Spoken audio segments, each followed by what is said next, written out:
My name is Pamela and I started off, well, I was in an abuse situation where, just an everyday woman that was like, trying to make a living and meeting new people, networking and things like that.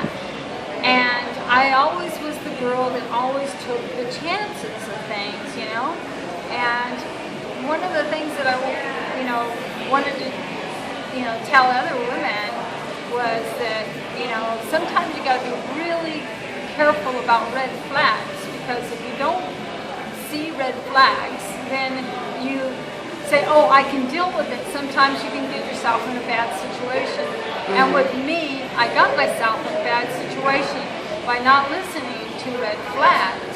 Mm-hmm. And it got me in an abusive relationship, I was trapped. Was it physically and mentally abusive? Physically and mentally. It was very, very, very difficult, to the point where, I thought I was going to die. And it's a very scary experience. If anybody has went through something like that, it's just a terrible thing to go through. I actually have a story, a movie.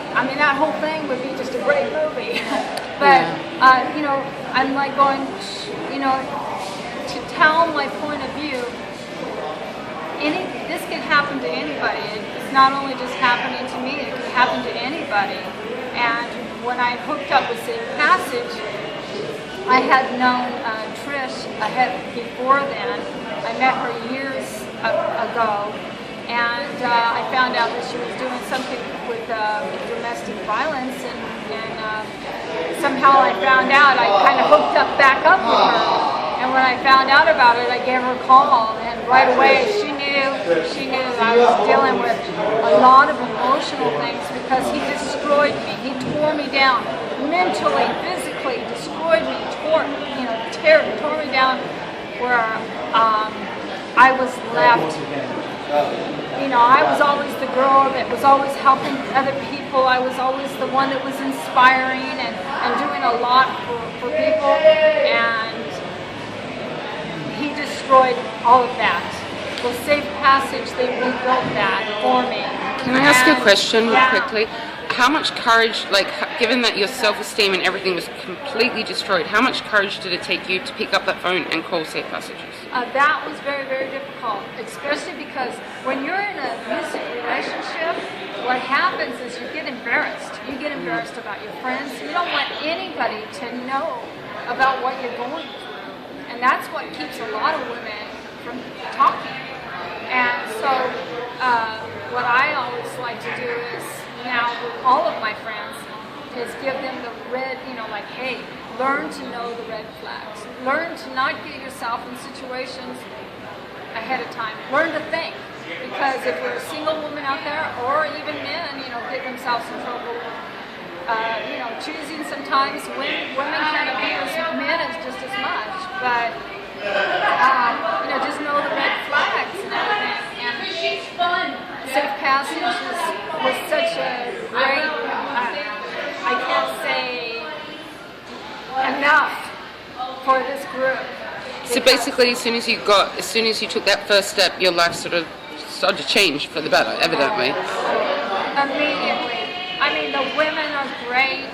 They pick you up. They give you new clothes. They just inspire you. They give you a new makeover. They just do so much to encourage you. But they work on you from the inside out. You get to meet other women who's been through what you've been through, and then you learn never again. You learn to say never again. And of course, you always want to give back, and that's where I'm at now. I'm graduated from Safe Passage, and now I'm rebuilding my life, and I'm back. And I'm strong now, and I'm ready to go, okay, you know what? There's second chances in life, and it's not over yet, and you can get restored. And if you're a woman out there and you've been torn down, don't give up hope. don't be scared to reach out for help, because there's a lot of help out there. There's a lot of organizations to help you. The flying lashes. You go by yourself, right?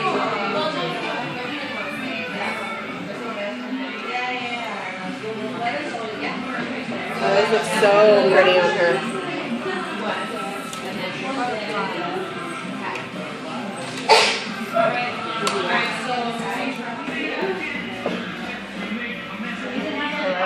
Don't stop. Keep going.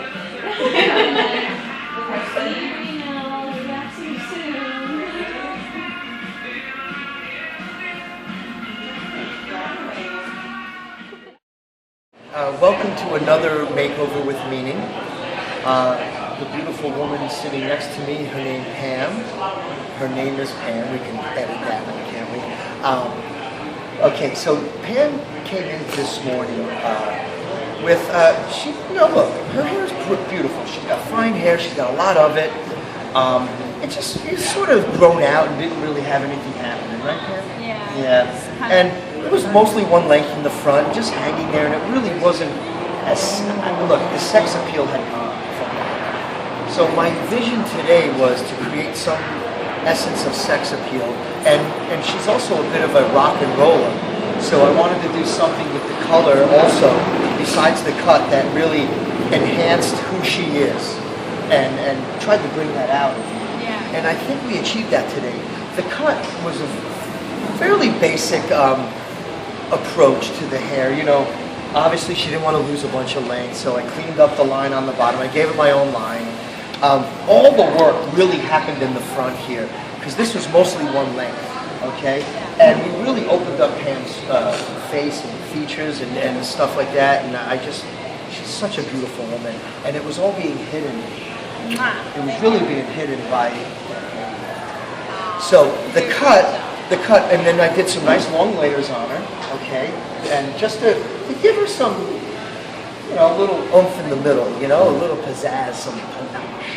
So we did the cut first because I wanted to do the color to the haircut. Sometimes we do the color first and then we cut. Yeah. In this case, I really wanted to design the color to the cut. And I went in with big chunks. I went in with big chunks of two different blondes on the top, which cascades over everything. And underneath, I created a nice warm caramel, tone on the bottom to sort of give it some depth. And I'm quite pleased with the results. And she is a beautiful woman. And you did a great job. So you love it, Pam? Thank you. Pam, you love it? Yes, I do love it. And Makes I me love feel doing like makeovers with meaning. Yes, I really do. I love being a part of this. And I have to thank again Giuseppe Franco for allowing me to do this at his salon. And also Cindy Melendrez, just one of the best. I mean, you look Thank you for the radish. makeup, and Your makeup is Giuseppe and Charles for helping me, and of course Trish still, Yes, and Safe keep passage. smiling because it looks really good on and everybody. you. Awesome. Hey, can you tell us what you did on the lovely Pam today? On beautiful Pam today, we cleaned up her brows just by slightly cleaning up underneath here, because she has a nice natural arch. So what you want to do is you always want to open down this area down here a little bit on the brow bone, so that way it'll make the eye look bigger. And then with her, I just did a little bit of bronzer right here. Right, she has such great cheekbone structure that we want to keep that and we want to emphasize that. So I just did a little bit of that, and then exactly on the apple of her cheeks, I applied some blush just to make her cheeks pop. And then we just did some lashes just to make those beautiful blue eyes of hers stand out even more. She's a pretty great subject, wasn't she? She's a beautiful canvas. And then those eyes, I mean, come on. It's So great. it's great. It was great. And it was easy, nice, soft, neutral colors. You want to keep it nice and natural so that way she still feels within her own element as well, of course. Wonderful. Thanks. So much. Oh, you're so welcome. Thank you. Thank you. Oh, you're so sweet. How did you enjoy your day today, sweetie? I loved the day. The people were great. They had so much patience, I was like getting my hair done for many hours and working on my hair. They did such a great job. Charles. And Cindy. Thanks Oh, a lot, Giuseppe, for having me at your salon, and thank you, Cindy, for your makeup, and of course, Trish, Safe Passage, and Mel. Okay, perfect. And just one thing, can you tell us, like, so now that you've got a new lease of life, what you're doing? Like, you're creative again, you're inspired again. Yeah. Well, what I do for a living is I'm a graphic designer, but I have created my own skincare line, and I named it Pamela, and it's all natural ingredients, and I never thought that, like, a skincare line, everybody's like, oh gosh, but it's just being creative, and you get to create things that are part of you, and then you realize that you can create things that are fun, and they help your friends. You're right there. With little stupid things like, skin problems or whatever. So I created this nice little line, and I'm hoping to move forward with it. So you're just anything to any woman who's ever been in your situation. Your motto is there is a chance, there is hope. There is chance, there is hope, and don't give up. And if you're having any if you're in a bad situation, don't wait. Just do what you have to do to get out. Don't be afraid either, because you're controlled by fear, controlled by so many different things, and you just really have to take the chance, and you gotta run. You gotta go. As fast as you can. Yeah. Run as fast as you can. Thank you, Pam. Thank you.